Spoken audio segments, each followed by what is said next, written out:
this all, the court is now in session. Please be seated. Thank you for indulging us. All right, anything we need to take up, Miss Angie? No, Your Honor. You may call the next case, please. Sheryl Galison versus Jennifer Brownell et al. By the way, thank you for the save on the glasses a while ago. That could have been bad. Yes, Your Honor. Good morning, Your Honors. My name is Attorney Anthony Bridgeforth. I represent the plaintiff, petitioner, and appellant Sheryl Galison. May it please the court. Yes, sir. Would you like to reserve any rebuttal time? Thank you, Your Honor. I would like to reserve 1 minute. 1 minute? 1 minute for rebuttal. Okay. Facts are stubborn things. Regardless of our wishes, our inclinations, or the dictates of our passions, they cannot alter the state of facts and evidence. This is a paraphrase from John Adams, the second president of the United States. This is a car accident negligence case. The questions presented before the court are, first, did the trial court commit an abuse of discretion when it excluded the expert witness testimony of orthopedic surgeons Miller and Manoogian? And the second issue is whether the trial court committed an abuse of discretion when it excluded the testimony of the plaintiff, Sheryl Galison, towards the causation of her injuries. The facts in this case are, on May 1st, 2017, 54-year-old plaintiff Sheryl Galison, mail carrier Sheryl Galison, was delivering the mail, and suddenly and without warning, the defendant backed her minivan into the plaintiff, and Sheryl Galison sustained injuries from the crash. Sheryl Galison was treated at Baptist Memorial Hospital, among other medical providers, and incurred roughly $17,753 in medical expenses. The procedural history in this case is that the original case in this matter was brought before the trial court in April of 2018. In that case, the deposition of orthopedic surgeon Manoogian was taken. However, that case was later non-suited. This current case before the court was filed in December of 2021. In this case, the deposition of orthopedic surgeon Robert Miller was taken. Both the plaintiff and the defendant designated Robert Miller as expert witnesses in this matter. However, the plaintiff failed to designate orthopedic surgeon Arsen Manoogian. However, the defendant did designate Arsen Manoogian as an expert witness, as well as Dr. Stacy Hanacolo. Later, as the case progressed, the trial court ordered that the exclusion of the expert testimony of Dr. Miller and Dr. Manoogian for several reasons. The trial court felt that Dr. Manoogian was equivocal on his reasons of whether or not the crash actually harmed Sheryl Galison. The trial court felt that Arsen Manoogian's testimony should be excluded because the plaintiff did not designate him as a witness, and they also felt that he was unfamiliar with some of the medical records presented to him. The trial court also excluded the testimony of orthopedic surgeon Miller because he appeared to the trial court to be unfamiliar with some of the records. He had treated Sheryl Galison for a 2016 accident, which he spoke about during the deposition, even though he reviewed the 2017 records. And he also seemed to be equivocal on some of his reasons on whether or not the crash actually injured Sheryl Galison. Even without the testimony of the orthopedic surgeons, the medical records, as well as the medical bills, as well as Sheryl Galison not being able to say that the accident caused her injuries, the jury still returned a verdict in our favor in the amount of $500. After the verdict, I moved for judgment notwithstanding the verdict, and on appeal, I asked for a new trial before this court. Which brings me to my argument. This is a negligence case under the Tennessee Supreme Court. Let me ask you a question, counsel. Couple of questions. First of all, did you move for a new trial in the trial court? No, I did not, Your Honor. I moved for judgment notwithstanding the verdict. However, under Tennessee Rule of Appellate Procedure 3E, it doesn't specify if the motion for a new trial has to be in the trial court or if it has to be at the appellate level. Okay. Let's assume for a moment it has to be in the trial court, or let's assume that that's what the law requires. What does that do to your issues on appeal if that is an accurate recitation of the law? If that was the case, I would still argue before this court that a motion is nothing more than a request, that it is the court itself that determines what remedies should be given. So whether the request was given, there's a multitude of remedies that the court could give, and whether someone asked for that remedy or not, that should still not stop this case from being adjudicated on its merits. Okay. And you moved for a judgment notwithstanding the verdict, correct, in the trial court? I did, Your Honor. Did you raise that as an issue on appeal? Before this court, Your Honor? Yes, sir. No, I did not, Your Honor, because after reading Tennessee Rule of Appellate Procedure 3E, it's clear that this court prefers that the request be for a new trial. Okay. Does that have any implication upon the authority of this court to review what the trial court did? I don't believe it does stop it. I think it is a technical issue of whether or not the request was made in the proper format. And so what is the substantial issue before this court is whether or not the trial court followed the Tennessee statutes, the Tennessee rules of appellate procedure, the Tennessee rules of civil procedure, and rules of evidence, as well as the prior case law. And so this court is asked to rule on that. So I believe that is the crux of this matter, not just a mere following of a dotting of an I, which is still relevant, but at the end of the day, the court is the one that determines the remedy. All right, and I have one more question for you. It's my understanding that there is no transcript of evidence. Is that accurate? There is no transcript of the trial court of the trial, but that's only because I'm not appealing any of the issues at the trial, because I won the trial.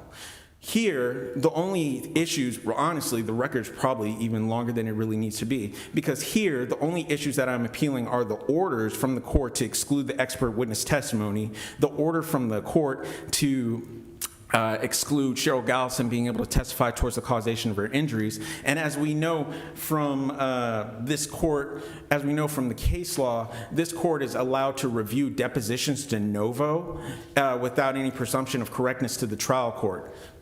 So those four documents are all that's needed. What good does that do if you didn't ask for a new trial? Repeat that? Let's assume we were to say you should have been allowed, that testimony should have been allowed, but you haven't asked for a new trial. Because I am asking for a new trial here on appeal. If anything, because Tennessee Rule of Appellate Procedure 3E is in the Rules of Appellate Procedure, and since it doesn't specifically say that the new trial has to be asked in the trial court, it would be assumed that the new trial would have to be asked at the appellate level because it's in the appellate rules. And you've said we don't have a statement or we don't have a transcript. Do we have a statement of the evidence? You do have a statement of the evidence in the record, Your Honor, yes. Okay. Who prepared that? I did prepare the statement of the evidence. Okay, I don't believe I've seen that. But now I haven't reviewed the record entirely either, so go ahead. Yes, Your Honor. I believe I've given you everything that you need to make a decision on this matter, which really just follows to the orders. Even at one point, it was even disputed if the depositions were to be taken out, but the reality is all this really needs to be looked at is the orders of the trial court and to see that they are not using the correct legal arguments. Oh, I do have one other question, and I'm sorry, I meant to ask it earlier. You were saying that one of your witnesses was not allowed to testify about what her damage is that correct, or her? Yes, the order from the trial court stopped plaintiff Sheryl Galison from testifying to the causation of her injuries. The trial court believed that under Tennessee Law 24-5-113, that since it allows for medical bills to be admitted without medical expert testimony, if the medical bills are under $4,000, then a plaintiff would be allowed to speak about the causation of her injuries, and that's what the case law shows. We see that in Varner versus Perryman, that this court allowed for a plaintiff to basically give the causation testimony to their injuries without an expert witness being needed because the medical bills were under $4,000. However, Varner versus Perryman still holds even if the medical bills are above $4,000, because this court also found in Pelagano versus Metropolitan government of Nashville and Davison County that even if the medical experts' statements are equivocal, they can be combined with the statements of lay witnesses to establish causation. Okay. Question though, did you make an offer of proof of what your client, what you wanted your client to testify to when the trial court did not allow that? Could you explain what you mean by an offer of proof? The offer of proof that's provided for in the rules of procedure and evidence. In other words, did you make a out-of-court presentation, jury out presentation for the record so that that would be preserved? I believe the trial court was emphatic about not allowing Sheryl Galison to testify towards the causation of her injuries. So the most that was said was that I asked Sheryl Galison at trial, after the accident, were you in pain? Which the trial court did allow. Right. No, I'm talking about a procedure where the jury is not in the courtroom, that you put on the record the evidence that you're wishing the trial court or the appellate court to review. No, Your Honor, I did not make that motion for the trial court, and the trial court did not grant that. Thank you. Yes, Your Honor. So as we know, this is a negligence case. Under the Tennessee Supreme Court's decision in McCall v. Wilder, there are 4 elements of negligence: a duty, breach, causation, which has to be actual and proximate, and an injury. Here we are only disputing the fact that there was an injury involved. A tortfeasor, as we know from this court's decision in Pelagano versus Metropolitan Government of Nashville and Davison County, that a tortfeasor takes a person as they find them, and that a injured person is able to recover for all damages that they receive from the tortfeasor. This is especially important because the expert testimony testified and showed that Sheryl Galison had a degenerative back condition that could have been exacerbated by the car accident. The trial court's orders are what the appellate court reviews, and we find that in the Tennessee Supreme Court's decision of Williams-Burns in 2015. And normally, in accordance with Tennessee Rule of Appellate Procedure 13D, this court would review the trial court's determinations of fact with a presumption of correctness unless a preponderance of evidence leaned otherwise. However, because of this court's decision in Haynes versus Henry County Board of Education, because the evidence is presented by deposition, then this court has the ability to review those depositions on its own and make its own determination of where the preponderance of the evidence lies. Finally, even if evidence is excluded in an erroneous manner, the decision won't be reversed unless it would have changed the outcome of the case. But here we argue that it would have substantially changed the outcome of the case because Sheryl Galison had $17,753 in medical bills and received a judgment of only $500. So we think that with the medical expert testimony, the depositions, and the medical records, as well as the medical bills presented to the jury, we would have had a substantially different outcome. So the first issue, the trial court committed an abuse of discretion for several reasons. The first reason is that it did not properly apply Tennessee Rule of Evidence 702 and 703.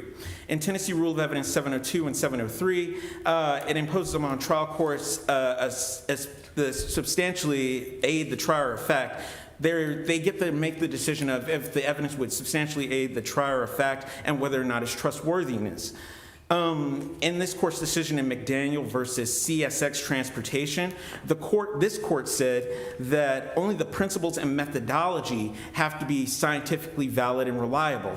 Thus, the trial court committed an abuse of discretion because it said that orthopedic surgeons Manoogian and Miller should have been excluded under 702 because they weren't familiar with all of the records that were presented in front of them. But that's incorrect interpretation of the law because there is nothing in their credentials, in their curriculum vitae, or in their experience, or in the methods that they use to assess Sheryl Galison's injuries, or their review of other professionals that assessed her injuries to say that they were unqualified to make that assessment.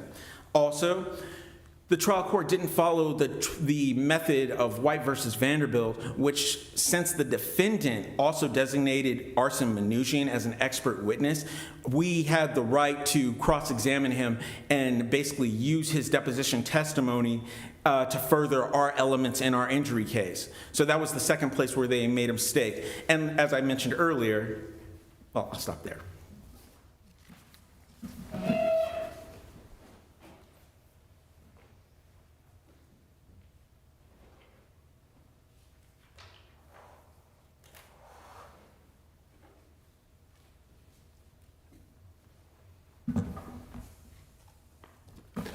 Good morning, Your Honors. Good morning.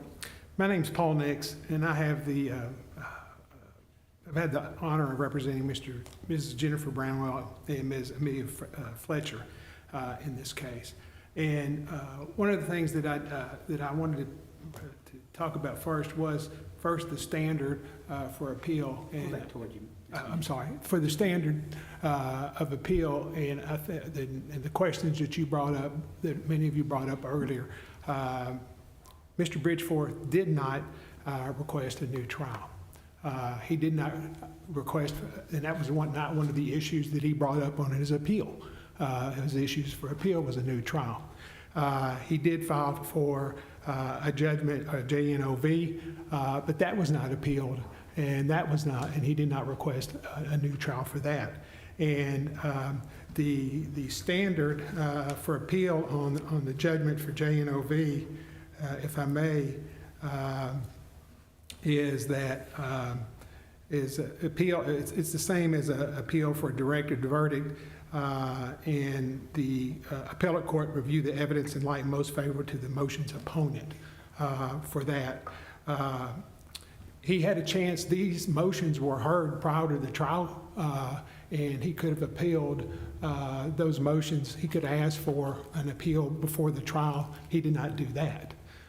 So there was not, as you brought up before, there was not an appeal filed, a direct appeal filed or asked for the trial court. There was not an appeal asked from after these motions were heard, and there was not an appeal of the JNOV verdict. Also, Is there a statement of evidence? No, Your Honor, there was not a statement of evidence. There was not a transcript. As a matter of fact, Mr. Bridgeforth did file the form stating that there would not be a transcript or a statement of evidence that I have in my record. So we do not have any of that. Because that was going to be my next point, is that appellant is asking this honorable court for relief using the same argument for everything, and that the trial court abused its discretion for excluding the expert testimonies of Dr. Manouchian and Dr. Miller, and that the trial court abused its discretion by excluding the testimony of appellant regarding causation testimony as it relates to her injury. Both appellant and I rely on the Gooding case, which I've cited in my brief, and Gooding held at page 779 that the abuse of discretion standard consists of two notions. The first indicates that the trial court has the authority to choose among several legally permissible, sometimes even conflicting answers. And second indicates that the appellate court will not interfere with the trial court's decision simply because they did not choose the alternative that the appellate court would have chosen. Diving deeper into Gooding at page 781, the abuse of discretion standard of review envisions a less rigorous review of the trial court's decision and a decreased likelihood that decision will be reversed on appeal. It reflects an awareness that the decision being reviewed involved a choice among several acceptable alternatives. Thus, it does not prevent reviewing courts to second guess the court below or to substitute their discretion for the trial courts. The abuse of discretion review does not, however, immunize a trial court's decision from any meaningful appellate scrutiny. Another thing that I believe that both of us have agreed upon is that the trial court speaks to their orders. And that's what is, I think, most important here, Your Honors, is that the trial court did issue her orders on both of these issues. First, she issued I think what was a very detailed order when she excluded both the deposition testimony of Dr. Manoogian and of Dr. Miller. She did lay out why she excluded both of those. The Court of Appeals has held that the appellant bears the burden of showing that the evidence presented to the appellate court preponderates against the trial court's judgment in Manufacturers Consolidation Services versus Rodale. If there's no such transcript of a statement of evidence and the totality of the evidence introduced is unknown, then in the absence of the transcript or statement of evidence, the appellate court must conclusively presume that every fact admissible under the pleadings should have been found favorably to the appellee. And that's citing the Leak case, which I've also cited in my brief. Further, the burden is on the appellant to provide the court with the transcript of the evidence or a statement of the evidence from which the appellate court can determine if the evidence does ponderate for or against the findings of the trial court. In the absence of a transcript of the evidence, there is a conclusive presumption that there was sufficient evidence before the trial court to support its judgment, and the appellate court must therefore affirm the judgment. When the statement of evidence is incomplete, the burden is upon the appellant to show the evidence preponderates against the judgment of the trial court, and this is citing the Court of Appeals case in 1992, Coakley versus Daniels. Now, because of each issue, now we get into each issue of how the trial court did not abuse its discretion in these issues. But I think it's a moot point for several reasons, as we've already discussed, that because there was not the appropriate request for a trial, there was not did not appeal these orders and did not appeal the judgment JNOV. But still, the trial court did, in her orders, set out her reasoning for excluding both of these doctors' depositions, and this meets the standard in the Leak, and because of the Leak in Coakley, there's a conclusive presumption that the trial court's decision is correct, because we don't have a statement of evidence and we don't have a transcript to show otherwise, and why the judge was wrong in making her decision. Also, as Judge Stafford pointed out, in the order for not allowing the plaintiff to testify about certain issues, she says that she will allow outside the jury, she will allow her to put on her testimony and then make a decision what she can and cannot testify to. Now, did that happen? My astute counsel said it didn't, but do we know if it happened? We don't know. There's no transcript. We don't know what happened. We don't know what she testified to. And the case that he cited, I will say that I disagree with the case that he cited about allowing testimony. The trial court states that the testimony cannot be allowed because of it's a case that's over $4,000, but the case he cited that allows it states two things. One is you have to have concurring expert medical proof. Well, we don't have it because it's not allowed. It was found to be not allowed. The other is that case that talked about is you can talk about things such as bumps and bruises and things of that nature. In this case, they wanted to talk about the amount of medicals that there were, the significant amount of treatment that she had MRIs about what her diagnosis was and things of that nature. And that's hearsay. It doesn't come in. So those type of things can't be talked about. The only thing that she could have talked about was she was in pain. That's what she talked about, and that's why we assume why she got a $500 verdict. We're not sure because, again, we have no transcript.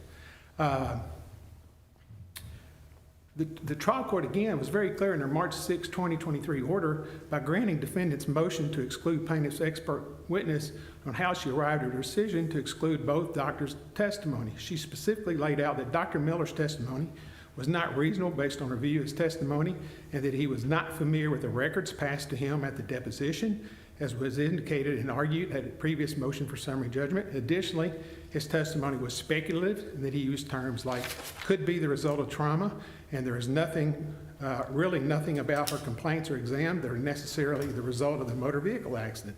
It could occur naturally in the course of ordinary events. He also testified that the treatment that he rendered the plaintiff had absolutely nothing to do with the motor vehicle accident of May 1, 2017. He also testified to a reasonable degree of medical certainty that he could not put the treatment of the records he reviewed from counsel from plaintiff being necessitated by the May 1, 2017 accident. He could not testify that the injuries to plaintiff are causally related to the accident of May 1, 2017. That was Dr. Miller. Also, Dr. Miller testified that the bills submitted to him were not related to the May 1, 2017 accident.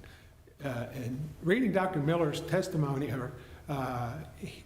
he treated this lady for a totally different accident. And when he was asked, can you talk about these bills and records on cross-examination, he said, no. He said, I can't relate these bills and records because I never saw her for this accident. And then as to Dr. Manoogian's testimony, first off, the trial court held that his testimony was not allowed because he was not disclosed as an expert. His deposition was taken in the previous case, and then it was non-suited. His deposition was actually taken by the plaintiff in the previous case, but they failed to say he was an expert in their case in the second case. Also, the trial court went on to state that he should be included because his testimony was not reliable or trustworthy. It was argued in his previous motion. He was also passed over 300 pages of medical records during his deposition that he had never seen before and could not testify as to causation.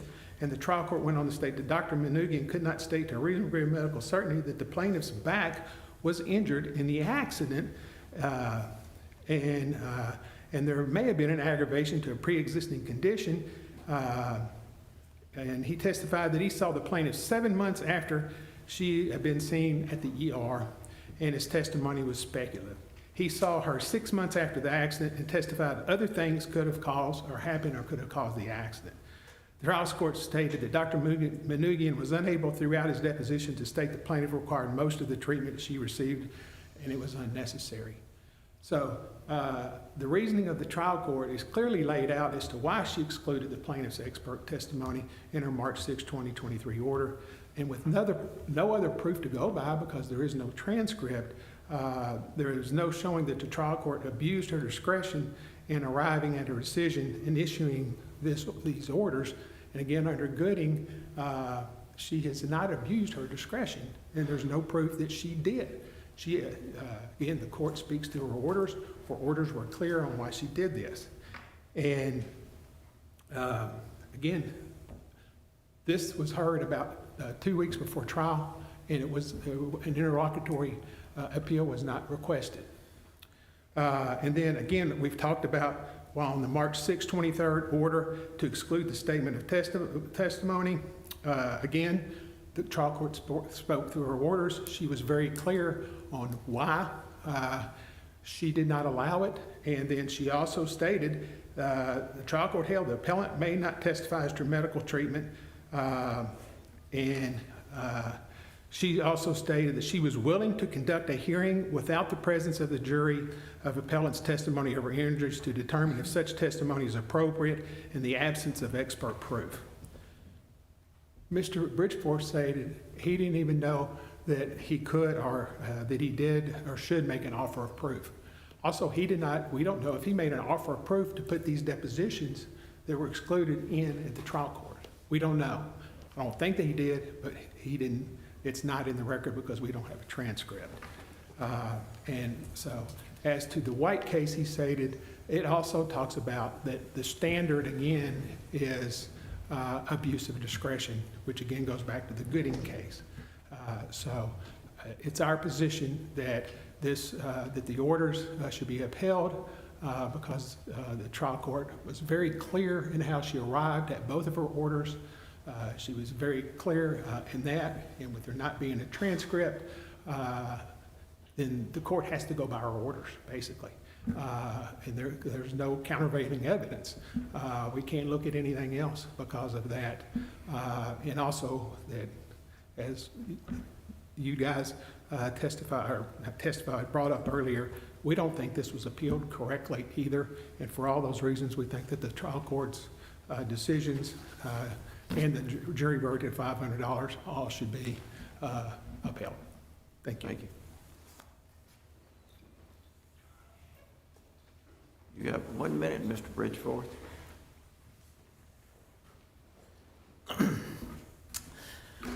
Your Honors, I move for a new trial in the appellate brief. Interlocutory appeals are not required. In fact, all of these issues on appeal can be brought, and that just is judicial efficiency. And I might have spoken correctly. Maybe I didn't give a statement of evidence. I think I might have even given one that said there wasn't, but it doesn't matter anyway, because under this court's decision in 2010 decision in Haynes versus Henry County, it can review the depositions de novo. And further, this, just because it is an abuse of discretion standard under the Tennessee Supreme Court's Harmon and Harmon 2020 decision, there still has to be 3 places where the trial court's decision has to matter. Number 1, the factual basis has to be supported by evidence. 2, they must apply the correct legal principles. And 3, their decision must be in the range of acceptable alternatives. Here, they were not. And my brief outlines, as well as I have mentioned today, the reasons why it was out of order. Thank you. Thank you. Thank you, counsel. We appreciate your argument. We will review the record, review your briefs, and we'll endeavor to get you an opinion on this matter as soon as possible. Thank you. You may be excused.